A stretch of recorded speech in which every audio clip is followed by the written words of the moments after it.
வணக்கம் அன்பான பக்தர்களே, இது உங்கள் பக்தி விழி சேனல். சென்னையின் நடுப்பகுதியில் இருக்கும் ஒரு புனித தலம், ஆயிரக்கணக்கான திருமணங்கள் நடைபெறும் தலம், பக்தர்களின் வேண்டுதலை அதிசயமாக நிறைவேற்றும் தலம். அதுதான் வடபழனி ஆண்டவர் திருக்கோவில். ஆனால் இந்த கோயிலின் பின்னால் இருக்கும் ஒரு ஆச்சரியமான ரகசியம் உங்களுக்கு தெரியுமா? நண்பர்களே, இது சுமார் 150 ஆண்டுகளுக்கு முன் நடந்த சம்பவம். சென்னை வடபழனி பகுதியில் அண்ணாசாமி நாயக்கர் என்ற ஒருவர் வாழ்ந்தார். அவர் மிகுந்த முருகபக்தர். ஆனால் அவருக்கு ஒரு கடுமையான வயிற்றுவலி இருந்தது. எத்தனை மருத்துவர் பார்த்தாலும், எத்தனை மருந்து எடுத்தாலும் அந்த நோய் குணமாகவே இல்லை. அதனால் அவர் பழனி அருள்மிகு தண்டாயுதபாணி சுவாமி திருக்கோவில் மற்றும் திருச்செந்தூர் முருகன் திருக்கோவில் போன்ற பல முருகன் தலங்களுக்குச் சென்று வழிபட்டார். ஆனால் அந்த வலி மட்டும் அவரை விடவில்லை. ஒரு நாள் அவரை சந்திக்க ஒரு சந்நியாசி வந்தார். அவர் சொன்ன வார்த்தை மிகவும் விசித்திரமானது.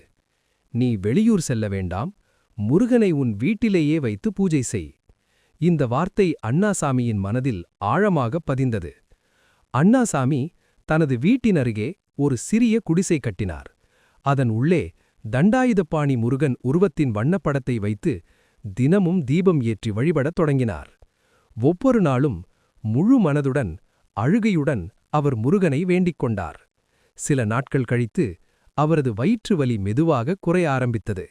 சில மாதங்களில் அவரது நோய் முற்றிலும் குணமாகிவிட்டது. அந்த மகிழ்ச்சியில் அண்ணாசாமி முருகனிடம் ஒரு பெரிய நேர்த்தி எடுத்தார். "என் நோய் குணமானால் என் நாக்கையே உமக்கு காணிக்கையாக அர்ப்பணிக்கிறேன்" என்று அவர் பிரார்த்தித்தார். நோய் முழுவதும் குணமான பிறகு அவர் தனது உறுதியை நிறைவேற்றினார். அவர் தனது நாக்கை அறுத்து முருகனுக்கு காணிக்கையாக அர்ப்பணித்தார். இந்த நிகழ்ச்சிதான் பாவாடம் என்று அழைக்கப்படுகிறது. இந்த அதிசயமான பக்தி சம்பவம் அந்த இடத்தை முழு நகரிலும் புகழ்பெற்ற தலமாக மாற்றியது. பின்னர் அங்கே உருவானது இன்றைய வடபழனி ஆண்டவர் திருக்கோவில்.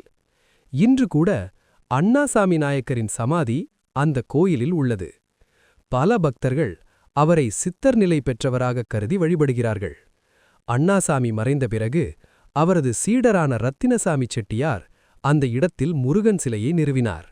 அதன் பிறகு அந்த இடம் மெதுவாக பெரிய கோயிலாக வளர்ந்தது. இங்கிருக்கும் முருகன் உருவம் மிகவும் விசேஷமானது.